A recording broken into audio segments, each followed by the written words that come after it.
Tonight, Apple is defending Siri. Hey Siri. As its popular voice assistant on iPhone, iPad, and Apple Watch faces new criticism. An anonymous whistleblower told The Guardian newspaper that human contractors can sometimes listen to what Siri hears.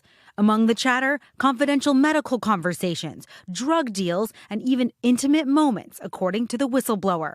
NBC News has not confirmed the whistleblower's story.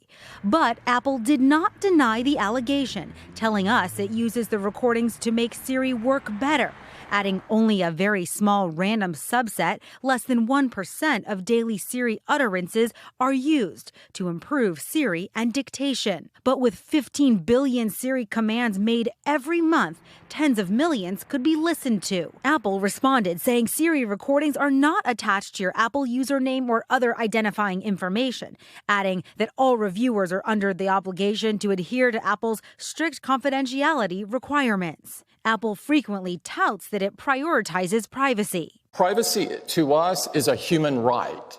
These technologies are really reliant on, human review and continual sort of process to make the technology better. Apple's head of privacy emphasizes to me that it's only trying to improve its technology. To opt out, turn Siri off. In settings, tap Siri and search, and turn both of these toggles off. Hey, NBC News fans, thanks for checking out our YouTube channel. Subscribe by clicking on that button down here and click on any of the videos over here to watch the latest interviews, show highlights, and digital exclusives.